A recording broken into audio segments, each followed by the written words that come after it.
وَبَوَّأْنَا بَنِي إِسْرَائِيلَ مُبَوَّأَ صِدْقٍ اور ہم نے بنی اسرائیل کو بہت ہی عمدہ جگہ فراہم کر دی، وَرَزَقْنَاهُم مِّنَ الطَّيِّبَاتِ اور انہیں روزی دی بہت ہی اچھی پاکیزہ چیزوں کی، فَمَا اخْتَلَفُوا تو انہوں نے نہیں اختلاف کیا، حتیٰ جاءہم العلم یہاں تک کہ علم ان کے پاس آ گیا۔ ان ربک یقضی بینہم یوم القیامہ یقیناً آپ کا رب فیصلہ کرے گا ان کے مابین قیامت کے دن، فیما کانوا فیہ یختلفون جن چیزوں میں کہ وہ اختلاف کرتے رہے تھے۔ فإن كنت فی شک مما انزلنا الیک پھر اگر تمہیں کوئی شک ہے اس چیز کے بارے میں کہ جو آپ پر نازل کی ہے ہم نے، بظاہر خطاب حضور سے ہے صلی اللہ علیہ وسلم، لیکن ظاہر بات ہے کہ حضور کے لیے کوئی امکان نہیں کہ آپ کو کوئی شک ہوتا، یہ بظاہر خطاب حضور سے ہے لیکن یہ حقیقتاً خطاب ہو رہا ہے اہل مکہ سے کہ اگر تمہیں کوئی شک ہے اس چیز کے بارے میں جو محمد پر نازل ہوئی، لیکن یہ کہ بسا اوقات ایسا ہوتا ہے کہ جن سے کوئی بات کہنی ہوتی ہے اس سے اس قدر نفرت ہو چکی ہو کہ براہ راست انہیں خطاب کرنا بھی انسان کو پسند نہ ہو، تو پھر وہ کسی اور کو خطاب کر کے وہ بات کہتا ہے جو سنانی کسی اور کو ہوتی ہے۔ اگر تمہیں شک ہے اس چیز کے بارے میں کہ جو ہم نے اپنے اس بندے محمد پر نازل کی ہے صلی اللہ علیہ وسلم، فاسأل الذین یقرؤون الکتاب من قبلک تو پھر پوچھ لیجئے ان لوگوں سے کہ جن کو کتاب دی گئی تھی آپ سے پہلے، لقد جاءک الحق من ربک اے نبی آپ کے پاس حق آیا ہے آپ کے رب کی طرف سے، فلا تکونن من الممترین تو ہرگز نہ ہو جائیں آپ شک کرنے والوں میں۔ پھر نوٹ کر لیجئے میرے نزدیک یہاں بظاہر خطاب حضور سے ہے، اصل میں روح سخن جو ہے وہ مشرکین عرب سے ہے۔ وَلَا تَكُونَنَّ مِنَ الَّذِينَ كَذَّبُوا بِآيَاتِ اللَّهِ اور بد بن جانا ہرگز ان لوگوں میں سے جنہوں نے اللہ کی آیات کو جھٹلایا، فَتَكُونَ مِنَ الْخَاسِرِينَ تو ہو جاؤ گے خسارہ پانے والوں میں سے۔ ان الذین حقت علیہم کلمۃ ربک لا یؤمنون یقیناً جن لوگوں کے اوپر کہ تیرے رب کی بات واقع ہو چکی ہے، ثابت ہو چکی ہے، جو قانون خداوندی کی زد میں آ چکے ہیں، جو ضد اور ہٹ نرمی کی وجہ سے اپنے دلوں پہ مہر کروا چکے ہیں، وہ ایمان نہیں لائیں گے۔ لا یؤمنون ولو جاءتہم کل آیۃ چاہے کتنی ہی آیتیں آ جائیں، کتنی ہی نشانیاں آ جائیں، حتیٰ یروا العذاب العلیم وہ ایمان نہیں لائیں گے جب تک کہ اپنی آنکھوں سے عذاب علیم کو دیکھ نہ لیں، جیسے کہ فرعون کا معاملہ ہوا کہ جب غرق ہونے لگا تب ایمان لایا۔ فلولا کانت قریۃ آمنت فنفعها ایمانها تو کیوں نہ ہوئی کوئی بستی کہ جو ایمان لاتی اور اسے اس کے ایمان نے نفع پہنچایا ہوتا، الا قوم یونس سوائے ایک قوم یونس کے۔ حضرت یونس علیہ السلام کو بھیجا گیا تھا نینوا کی طرف، وہاں انہوں نے دعوت دی، معاملہ وہی ہوا جو تمام رسولوں کے ساتھ ہوا ہے، قوم نے انکار کیا، سرکشی پر اڑے رہے، پھر یہ خبر دے کر اور چلے گئے کہ اب 3 دن کے اندر اندر تم پر عذاب آ جائے گا۔ محسوس ایسا ہوتا ہے کہ انہیں اجازت اللہ کی طرف سے جانے کی نہیں آئی تھی۔ رسول کا معاملہ ایسا ہوتا ہے کہ وہ اپنی جگہ کو چھوڑ کر نہیں جا سکتا جب تک کہ اللہ کی طرف سے ایکسپریس پرمیشن نہ ہو، واضح اجازت۔ جیسے ہمارے ایگزیکٹو آفیسرز ہوتے ہیں، ڈی سی ہے تو ضلع کو چھوڑ کے نہیں جا سکتا وہ بغیر اجازت کے، اس لیے کہ ظاہر بات ہے وہاں کے امن و امان کا سارے ذمہ داری اس کی ہے۔ تو نبی کا معاملہ مختلف ہے، رسول کا مختلف ہے۔ رسول کو جب کسی جگہ پر کسی قوم کی طرف کسی علاقے کی طرف بھیج دیا گیا، اب چاہے کچھ بھی ہو، جب تک کہ وہاں پر سے اجازت نہ آئے کہ اس قوم کو چھوڑ کر تم جا سکتے ہو، رسول نہیں جا سکتا۔ چنانچہ آپ کو معلوم ہوتا ہے کہ جب سیرت میں آپ پڑھتے ہیں ہجرت کے واقعات تو حضرت ابوبکر جو ہیں حضور نے عام مسلمانوں کو اجازت دے دی تھی چلے جاؤ مدینے، لیکن خود انتظار میں تھے کہ اللہ کی طرف سے خصوصی اجازت آ جائے۔ حضرت ابوبکر پوچھتے رہتے تھے، اونٹنیاں تیار کی ہوئی تھیں، لیکن جب تک وہ اجازت نہیں آئی آپ وہاں سے روانہ نہیں ہوئے۔ تو ایسا محسوس ہوتا ہے کہ حمیت دین میں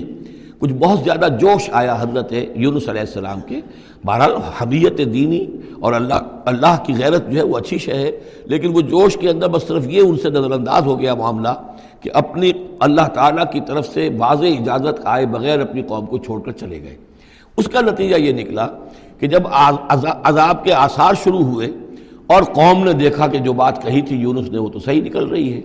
لہذا وہ پوری قوم نے توبہ کی، گڑ گڑائے، اپنے سب بچوں کو عورتوں کو لے کر باہر نکل آئے،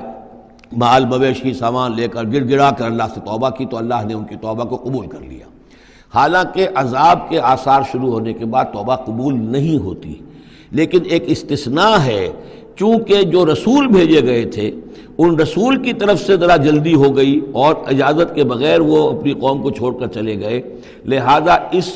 جو بھی ڈیبٹ ہوا ہے رسول کے کھاتے میں اس کا کریڈٹ ہو گیا ہے اس قوم کو، اور اس کے لیے ایک استثناء قائم ہو گئی ہے پوری تاریخ کے اندر کہ وہ عذاب کے آثار آنے کے باوجود پھر انہوں نے توبہ کی اور اللہ نے ان کی توبہ کچھ عرصے کے لیے قبول کر لی، عذاب کو ٹال دیا۔ فلولا کانت قریۃ آمنت فنفعها ایمانها الا قوم یونس، تو کیوں نہ ہوئی کوئی بستی کو جو ایمان لے آتی، یعنی عذاب کے آثار شروع ہونے کے بعد، اور پھر اسے اس کا ایمان لانا مفید ہوتا، سوائے قوم یونس کے۔ لما آمنو، جب وہ ایمان لے آئی قوم، کشفنا عنہم عذاب الخزي فی الحیات الدنیا، ہم نے کھول دیا ان سے، ہٹا دیا ان سے دنیا کی زندگی میں وہ رسوا کن عذاب، ومتعناہم الی حین، اور ایک وقت معین کے لیے ہم نے انہیں اور مہلت دے دی، ایک فریش لیز آف ایگزسٹنس ان کو عطا کر دیا۔ وَلَوْ شَاءَ رَبُّكَ لَآمَنَ مَنْ فِي الْأَرْضِ كُلُّهُمْ جَمِيعًا، اور اگر آپ کا رب چاہتا ہے نبی صلی اللہ علیہ وسلم، تو جو بھی زمین میں ہے سب کے سب ایمان لے آتے۔ یہ باتیں سورہ انعام میں بہت یعنی شد و مت کے ساتھ آ چکی ہے، وہ ذروہ سلام ہے اس موضوع کا، کہ آپ کے دل میں کتنی بھی خواہش ہو کہ یہ سب لوگ ایمان لے آئیں، لیکن یہ کہ اللہ تعالیٰ نے تو ضابطہ رکھا ہوا، جو طالب حق ہوگا اسے حق ملے گا، جو طالب ہدایت ہوگا اسے ہدایت ملے گی، جو ضد پر، ہٹ درمی پر، تعصب پر اور کسی ضد میں آ گیا ہے اسے اللہ تعالیٰ ہدایت نہیں دے گا۔ اگر جبراً اللہ نے ہدایت دینی ہوتی تو دنیا میں کوئی بھی کافر نہ ہوتا، سب کے سب مومن ہوتے، متقی ہوتے۔ آخر اللہ کے فرشتے کتنے ہیں؟ سب مومن ہیں، متقی ہیں، پاک ہیں، صاف ہیں، کہیں کوئی غلطی نہیں، معصیت نہیں، کہیں لا یعصون اللہ ما امرہم ویفعلون ما یؤمرون، وہ جو بھی کچھ انہیں حکم ہوتا ہے بجا لاتے ہیں اللہ تعالیٰ کے احکام، کسی حکم کی نافرمانی نہیں کرتے۔ انسانوں کو پیدا کیا ہے امتحان کے لیے، خلق الموت والحیات لیبلوکم ایکم احسن عملا، لہذا آپ اس معاملے میں بس اپنا فرض ادا کریں، باقی کون ایمان لا رہا ہے کون نہیں لا رہا وہ معاملہ ہم سے متعلق ہے۔ وَلَوْ شَاءَ رَبُّكَ لَآمَنَ مَنْ فِي الْأَرْضِ كُلُّهُمْ جَمِيعًا، اگر اللہ چاہتا، آپ کا رب چاہتا تو یقیناً زمین میں جو ہے سب کے سب ایمان لے آتے۔ أَفَأَنْتَ تُكْرِهُ النَّاسَ حَتَّى يَكُونُوا مُؤْمِنِينَ، تو کیا آپ لوگوں کو مجبور کر دیں گے کہ وہ ضرور ایمان لے آئیں؟ یعنی آپ اپنے آپ کو بھی ہلکان کر رہے ہیں، آپ نے دن رات ایک کیا ہوا ہے، آپ ہر وقت اس جد و جہد میں ہیں، پھر آپ کو یہ بھی اندیشہ رہتا ہے کہ کہیں میری طرف سے کوئی کوتاہی تو نہیں ہو رہی ہے، جیسے کہ سورہ اعراف کے اندر فَلَا تَكُنْ فِي صَدْرِكَ حَرَجٌ، آپ کے دل کے اندر یہ تنگی نہیں ہونی چاہیے، آپ اپنا فرض ادا کر کے اپنے آپ کو سبکدوش سمجھیے۔ وَمَا كَانَ لِنَفْسٍ أَن تُؤْمِنَ إِلَّا بِإِذْنِ اللَّهِ، اور کسی جان کے لیے ممکن ہی نہیں ہے، کسی انسان کے لیے کہ وہ ایمان لائے مگر اللہ کے اذن سے۔ وَيَجْعَلُ الرِّجْسَ عَلَى الَّذِينَ لَا يَعْقِلُونَ، اور جو عقل سے کام نہیں لیتے اللہ تعالیٰ ان کے اوپر تو گندگی مسلط کر دیتا ہے۔ قُلِ انظُرُوا مَاذَا فِي السَّمَاوَاتِ وَالْأَرْضِ، کہیے ان سے کہ دیکھو جو آسمان اور زمین میں ہے اللہ تعالیٰ کی آیات ہیں، آسمان میں بھی ہیں زمین میں بھی ہیں۔ وَمَا تُغْنِي الْآيَاتُ وَالنُّذُرُ عَنْ قَوْمٍ لَا يُؤْمِنُونَ، لیکن یہ ساری آیات کام نہیں آتی، اور یہ ساری انذار اور ڈر سنانا اور جو بھی دعوت و تبلیغ ہے وہ ان لوگوں کے لیے جو ایمان نہیں لانا چاہتے مفید نہیں ہے۔ فَهَلْ يَنْتَظِرُونَ إِلَّا مِثْلَ أَيَّامِ الَّذِينَ خَلَوْا مِنْ قَبْلُ، یہ لفظ ایام آگے ایام اللہ، تو کیا یہ منتظر ہیں اسی طرح کے دنوں کے جیسے کہ دن اس سے پہلے آئے ہیں؟ قُلْ فَانْتَظِرُوا، وہ دن جو آیا تھا قوم نوح پر، اور وہ دن جو آیا قوم ہود پر اور قوم صالح پر، فَهَلْ يَنْتَظِرُونَ إِلَّا مِثْلَ أَيَّامِ الَّذِينَ خَلَوْا مِنْ قَبْلِهِمْ، تو کیا یہ اسی طرح کے دنوں کا انتظار کر رہے ہیں، اسی طرح کا دن ان پر بھی آ جائے جیسا کہ ان پر آیا تھا جو ان سے پہلے تھے؟ قُلْ فَانْتَظِرُوا إِنِّي مَعَكُم مِّنَ الْمُنتَظِرِينَ، تو کہہ دیجئے کہ اچھا انتظار کرو، میں بھی تمہارے ساتھ انتظار کر رہا ہوں۔ ثُمَّ نُنَجِّي رُسُلَنَا وَالَّذِينَ آمَنُوا، پھر ہم نجات دیتے رہے ہیں اپنے رسولوں کو اور اہل ایمان کو۔ كَذَلِكَ حقاً علینا ننجی المومنین، بالکل اسی طرح ہمارے اوپر حق ہے، واجب ہے کہ ہم اہل ایمان کو نجات دیں۔ حضرت نوح کے ساتھ جو ایمان لائے وہ ان کے ساتھ کشتی میں بچا لیے گئے، حضرت ہود پر جو لوگ ایمان لائے ان کو بچا لیا گیا، حضرت صالح پر جو ایمان لے آئے وہ ان کو بچا لیے گئے،